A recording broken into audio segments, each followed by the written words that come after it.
Здравствуйте, вы смотрите программу «Интервью недели» на канале ГРТ. Сегодня с нашим гостем, директором Ассоциации МИГа ГГУ «Скоро-Флоры» Екатериной Домбровской мы будем говорить о их МИГе, о том, чем он занимается, миссия и так далее. Здравствуйте, Добрый Екатерина. день. Первый вопрос. В чем же все-таки миссия МИГа заключается?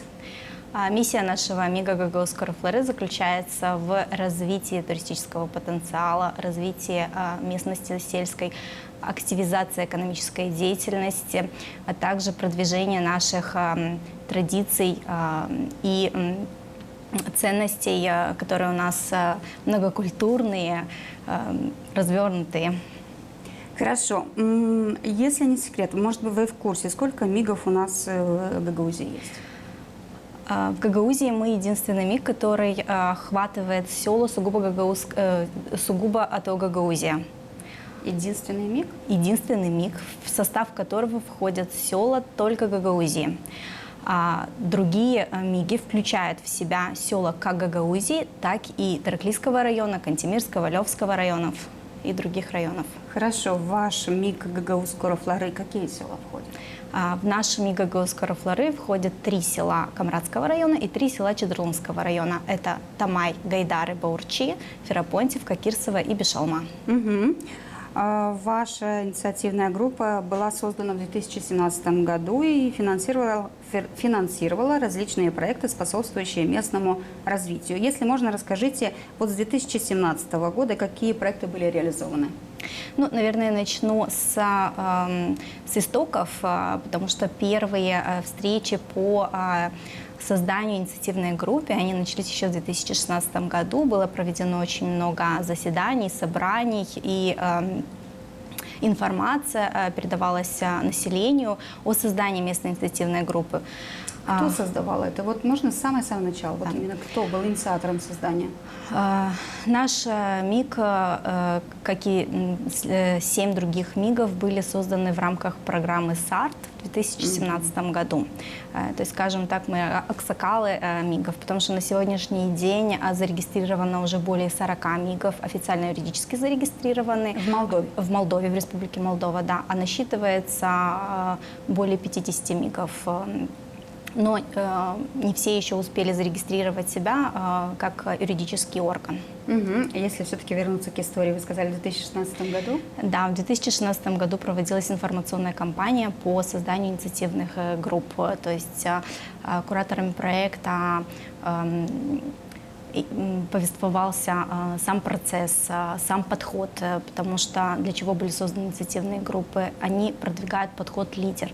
А что такое подход лидер? Подход лидер – это продвижение и развитие сельских местностей, открытие рабочих мест. То есть вот для таких целей, с таких соображений создавались вот эти инициативные группы. И первые 8 МИГов-первопроходцев, они начали свою деятельность еще в 2018 году, начали внедрять проекты, а регистрация нашего МИГа была 17 ноября 2017 года. И с 2017 года какие проекты были реализованы в тех селах, которые вы назвали ранее?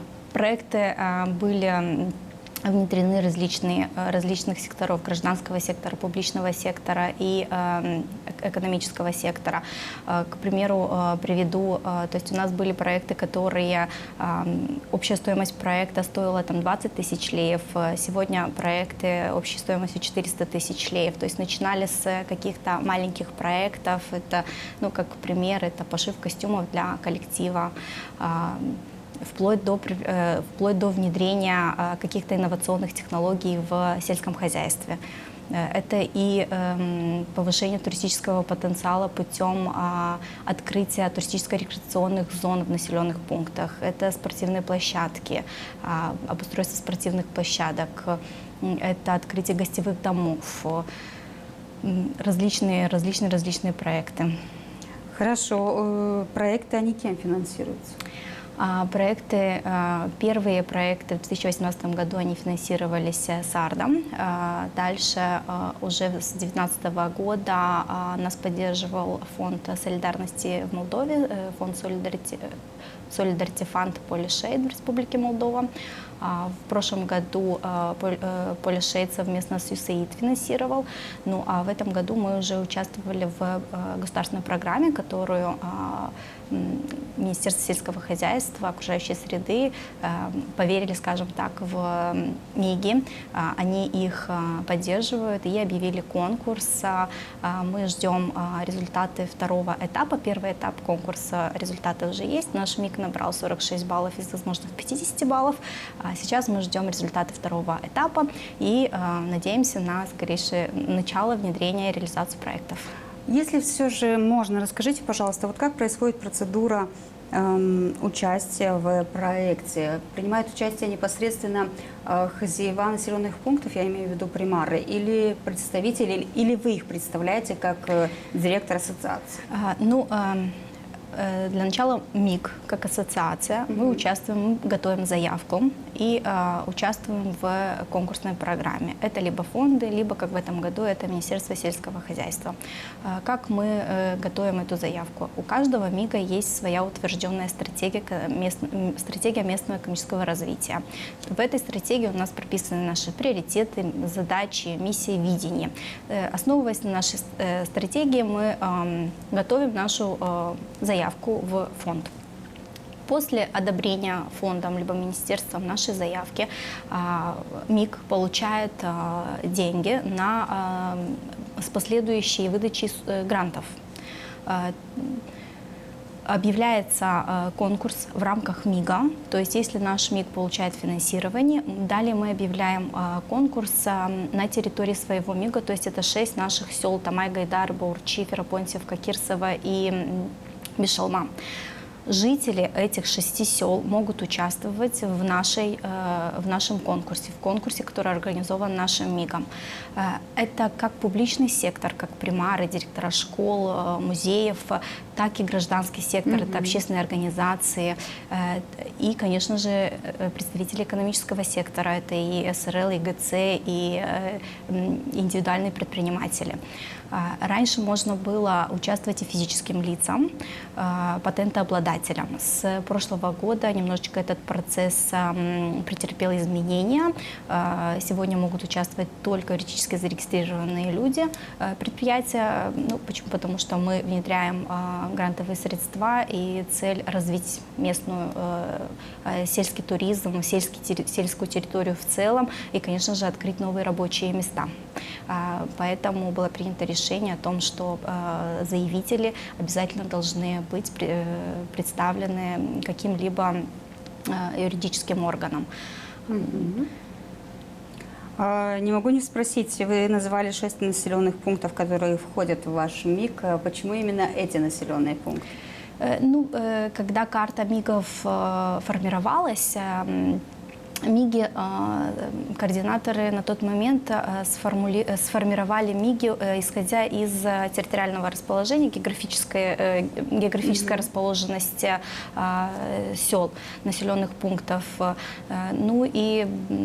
Так сложилось, что наш МИГ, он напоминает, если посмотреть на карте, он напоминает прямоугольник, то есть он можно обкружить, начинать, например, с Кирсова и доехать до Ферапонтьевки по кругу, не возвращаясь назад, либо наоборот с Ферапонтьевки до Кирсова доехать, маршрут составить вот таким вот образом. Ну и расположение к национальным трассам, это дает преимущество нашему МИГу, потому что удобное месторасположение, удобно добраться до наших населенных пунктов. Кто из населенных пунктов более активный?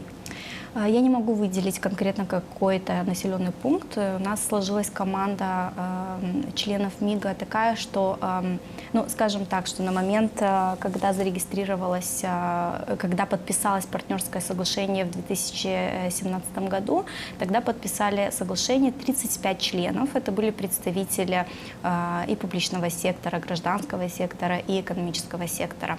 На сегодняшний день у нас осталось 22 члена. Это активные члены, которые действительно участвуют в жизнедеятельности МИГа. Поскольку это был процесс пилотный, еще не все понимали и не все знали, что такое МИГи и как они будут работать, что они будут из себя представлять. Ну, почему некоторые, скажем так, исключились из МИГа? По разным обстоятельствам. Кто-то поменял место жительства, кто-то не обладает таким большим количеством времени, потому что МИГ все-таки, МИГу необходимо уделять время. У нас в течение года более 10 заседаний проходит.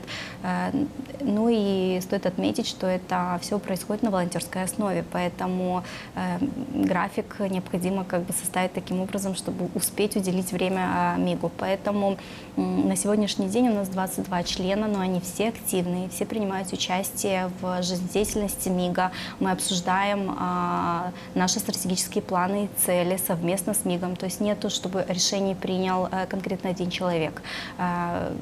Подход лидер, он подразумевает подход снизу вверх, поэтому все решения и какие-то инициативы, они возникают за круглым столом, за разговором, когда все вместе, вот, как бы таким образом вот функционирует место инициативной группы.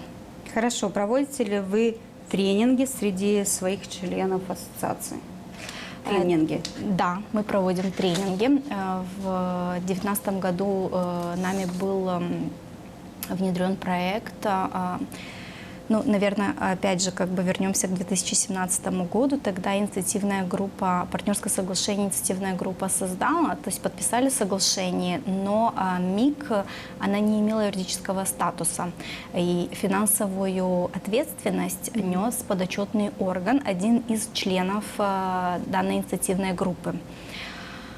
И поскольку я являюсь менеджером проектов в подотчетном органе местной инициативной группы ГГУ «Скоро Флоры», я готовила заявки по подготовке и обучению персонала, не только членов МИГа, но и всех жителей населенных пунктов нашего МИГа. Да. Да. Цель? Цель заключалась в том, чтобы обучить жителей, как правильно готовить заявки для участия в конкурсе в МИГе. Провели несколько часов, 2 тренинга мы провели по основам бухгалтерского учета, чтобы люди понимали минимально хотя бы, какой финансовый отчет необходимо подготовить, потому что помимо, то есть бенефициары деньги получили, соответственно, они должны финансово отчитаться, они должны подготовить описательный отчет о своей деятельности, но, естественно, приложить финансовый отчет со всеми документами, подтверждающими и реализацию данного проекта. Да. И зачастую, если это молодой предприниматель, который совсем недавно учредил свою организацию, он не имеет средств, скажем так, нанять грамотного специалиста-бухгалтера. Вот в таких целях мы проводили тренинги, чтобы человек маломальски мог подготовить отчетность не только для МИГа, но и чтобы подготовить отчетность и в статистику, и в налоговую службу. Угу. Спасибо. Муниципальное предприятие «Тамай-сервис» из села Тамай при поддержке МИГа ГГУ «Скоро Флоры» сумела модернизировать производство хлебобулочных изделий. Расскажите немножко, пожалуйста, об этом проекте. Да, муниципальное предприятие «Тамай-сервис» также является бенефициаром нашего МИГа. В прошлом году они были заявителями на участие в гранте. Их заявка была поддержана. Они получили оборудование по упаковке и нарезке хлеба. Это был небольшой грант, это было около 70-80 тысяч лей. Соответственно, у них была собственная контрибуция тоже в размере 50-60 тысяч лей. Но, тем не менее, данное предприятие Для них эти 70-80 тысяч лей грантовых средств это было хорошим подспорьем, хорошей помощью для того, чтобы расширить немножечко свои возможности. Почему? Потому что этому предприятию передали здание, оно с постсоветских времен, печь, в которой они выпекают свой хлеб. Эта печь тоже старая, она все время ломалась, у них не было необходимого оборудования для нарезки, для упаковки, соответственно, они не могли участвовать в тендерах по обеспечению дошкольных и школьных образовательных учреждений хлебом и хлебобулочными изделиями. Вот в связи с этим у них появилась такая вот инициатива. Она была одобрена, она была поддержана, проект был внедрен. В прошлом году, когда уже объявили тоже конкурс в рамках МИГа, данное муниципальное предприятие участвовало в новом приоритете. То есть в прошлом году у нас было 2 приоритета на финансирование. Это приоритет развития и приоритет активизации. Приоритет активизации, он предусматривал гранты в размере до 80 тысяч лей. Проект развития, он предусматривал гранты до 200 тысяч лей. Ну и вот муниципальное предприятие, они были одними из заявителей на приоритет развития. Опять же, их инициатива была поддержана. Они получили 200 тысяч лей грантовых средств на покупку печи.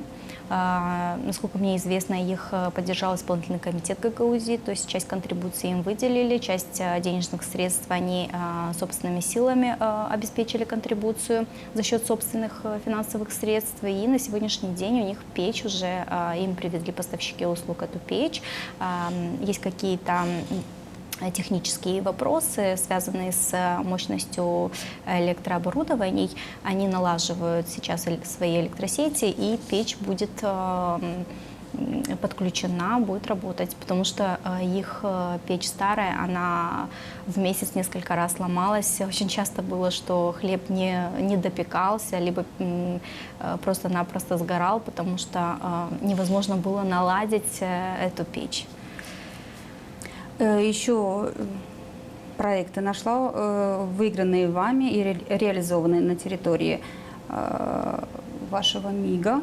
Возрождение ремесла по Сусаку. Это что и где был реализован данный проект? Этот проект «Возрождение ремесла по Сусаку» — это один из первых проектов, который финансировался САРТом. Это был 2018 год. Внедряла этот проект общественная организация «Феникс», историко-культурная организация «Феникс» в селе Бишалма при поддержке музея имени Дмитрия Карачебана. Проект был около $800 общий бюджет проекта. Они купили оборудование для выжигания на этих сусаках, приобрели сусаки и очень часто представляют свое ремесло на мастер-классах и делятся своими знаниями, умениями и навыками, передают его подрастающему поколению. Пошив костюмов для танцевального коллектива. Вы ранее говорили, это о каком коллективе? Пошив костюмов для коллектива Минеевща. Это было в селе Бишалма. Это было тоже в 2018 году. Данный проект был финансирован. В позапрошлом году был похожий проект финансирован в селе Баурчи. Инициатором тогда проекта была ассоциация родителей гимназии. На тот момент это был лицей села Баурчи. Вот ассоциация родителей, чьи дети, скажем так, чьи ходят в школу и занимаются в танцевальном коллективе, вот они инициировали пошив костюмов. И на сегодняшний день этот проект настолько, скажем так, расширился, потому что сегодня уже не только дети занимаются в вокально-танцевальном коллективе, но уже и учителя. Задействованы, да? Да, уже учителя задействованы, поэтому это как сплотило, я считаю, что не только коллектив детей, но и родителей, что немаловажно. Ну да. Покупка элементов мебели в национальном стиле для сохранения культурного наследия. Это проект был в селе Кирсово. В селе Кирсово, и схожий проект был в селе Тамай, то есть покупалось наши традиционные софра, чотра, домик был обустроен домик в виде подворья, сборно-разборный из дерева.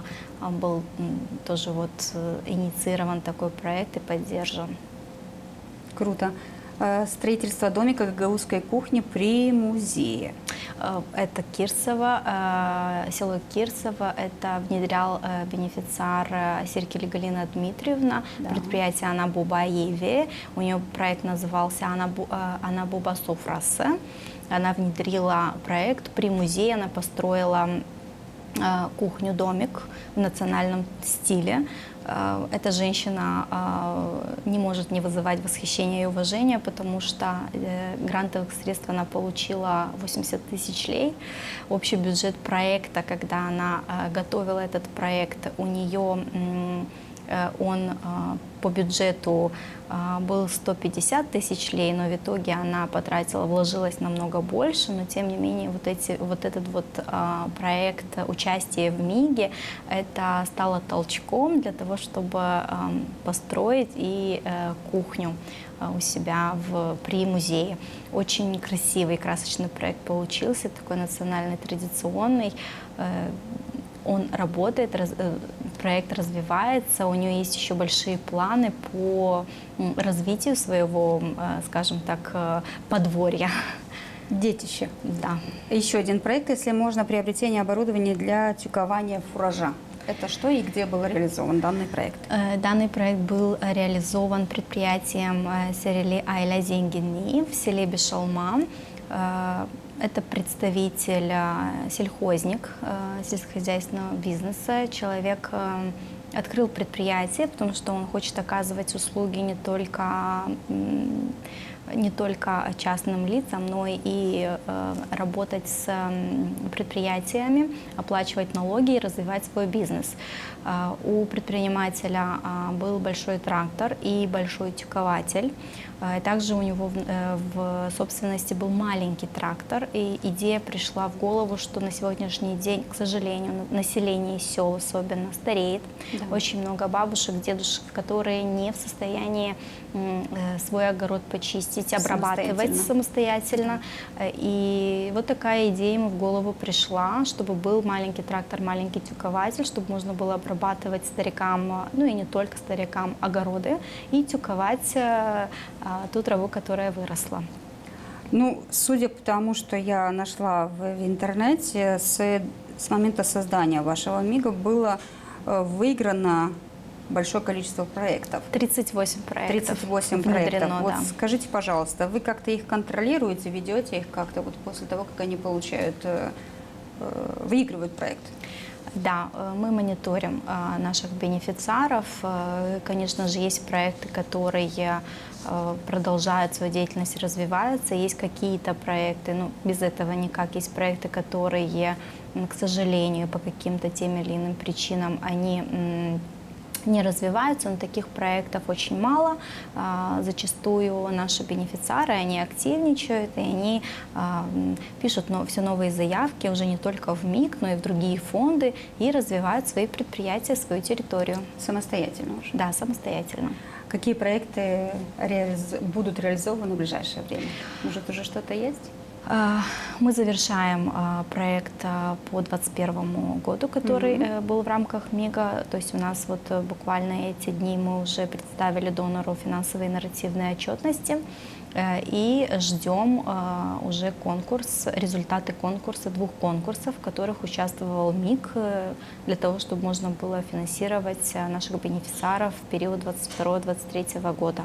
Один из конкурсов, результаты которого мы ждем, это фонд солидарности в Полише в Республике Молдова. Это был фонд тематического развития «Инноваторы 2.0». Мы участвовали, наш МИГ участвовал, подавал заявку в этот фонд. Результаты ожидаются. И второй конкурс, где мы ждем уже конечный результат, это Министерство сельского хозяйства. Как я говорила, повторюсь, результаты первого этапа данного конкурса уже есть результаты. Мы ожидаем результаты второго этапа этого конкурса. Это оценка стратегии местного развития наших МИГов. То есть мы ожидаем, что на один календарный год министерство профинансирует МИГи от 2 до 3 миллионов лей. 24 июля МИГ ГГУ «Скоро-Флоры» финансировал или при содействии вашем был организован конкурс «Удачливый рыболов». Как часто у вас вы организуете такого рода конкурсы, где объединяете жителей ваших МИГов, вашего МИГа? Этот конкурс «Удачливый рыболов», да. Ранее его учредила, скажем так, примария села Тамай. Чуть позже, несколько лет спустя, присоединилось село Гайдары к этому конкурсу. В прошлом году Федор Федорович, председатель нашего МИГа, он пригласил нас, как МИГ, на свое мероприятие с Ильей Георгиевичем. Мы приехали, поучаствовали, нам понравилось, и все села, входящие в МИГ, в том числе и я, как менеджер МИГа, приняли участие уже в организации данного мероприятия. На следующий год мы планируем расширить немножечко количество участников, уже пригласить не только МИГ, но и наших доноров, и региональные власти для участия в нашем конкурсе, потому что этот год был такой, скажем так, пробный. Да. Но вы видели, что было довольно-таки активно. 36 участников было. Да, было 36 участников, было более 70 участников в целом, кто принял участие в этом мероприятии. Ну, еще так совпало, что в этот день еще был день рождения нашего МИГа. Ну, МИГ учредился в 2017 году, 17 ноября, но поскольку это конец года, это закрытие календарного года, мы решили, что мы будем праздновать день рождения МИГа 4 воскресенье июля каждого года. Ну и вот совпало, что день рыболова и день рождения это праздновалось в один день. Ну, мероприятие такое интересное. В этом году я учредила такой еще конкурс, чтобы поощрить деток. Они были очень довольны, потому что ловили рыбку, в конце получили грамоты, сертификаты, и они так воодушевились, что на следующий год каждый возьмет свою удочку, да, чтобы участвовать и получить грамоту и сертификат. Если можно, в завершении программы, расскажите, пожалуйста, нашим телезрителям, все-таки в чем же преимущество быть частью МИГа? Преимущество быть частью МИГа в том, что МИГ консолидирует усилия публичного сектора, гражданского сектора и экономического сектора. Конечно же, у нас есть поддержка наших доноров, нашей национальной сети «Лидер». Они нас поддерживают не только финансово, но и документально. То есть мы можем обратиться с какими-то вопросами либо сложностями. И также возникают какие-либо вопросы, либо сложности, и мы можем со своими коллегами из других МИГов, скажем так, на нашем уровне решить какие-то вопросы. Ну и опять же, это обмен опытом, это привлечение инвестиций, это села повышают свой потенциал с помощью МИГов. То есть вы своего рода являетесь для них толчком, да? Да, приведу пример, что в одном из сел нашего МИГа, село большое, это село Баурчи, там более 8 тысяч жителей, но у них не было, помимо ассоциации родителей в школе, у них не было больше никаких общественных организаций. Это сподвигло их на то, чтобы открыть общественную организацию и внедрять инициативы в своем селе. И эта ассоциация, она на сегодняшний день внедрила, мне известно, уже 4 проекта в период с 2019 года. Браво! Я смотрю, у вас уже логотип есть свой, да? У нас есть логотип, мы над ним еще работаем, мы его дорабатываем. Но название, оно у нас ГГУ «Скоро-Флоры», что переводится с гагаузского на русский язык, это гагаузский узор. Оно у нас закреплено за нами, это наше название. Мы звучные. Есть название, есть логотип и есть уже юридически зарегистрированный орган. Ну, коль такое название, не могу не спросить, был ли проект с гагаузской направленностью? Да, был проект с гагаузской направленностью. Если мы говорим о коврах в Гайдарах, этот проект тоже был поддержан, профинансирован. В 2018 году было приобретено оборудование, небольшое оборудование для продвижения ковроткачества в Гайдарах и в Гагаузии в целом.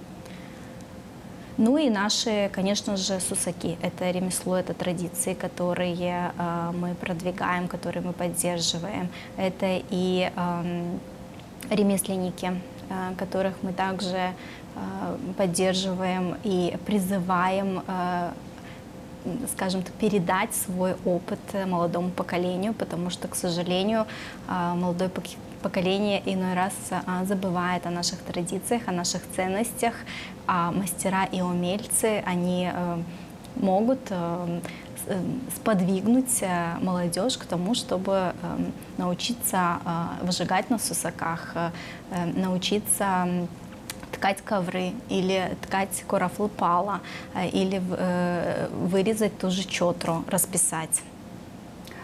Скоро в Гагаузии пройдет фестиваль ковров. Ваш МИГ примет участие? Да, наш МИГ примет участие. Более того, мы пригласили и приглашаем к участию не только наш МИГ, но и все МИГи, которые есть у нас в Республике Молдова. Это впервые, когда мы приглашаем МИГи.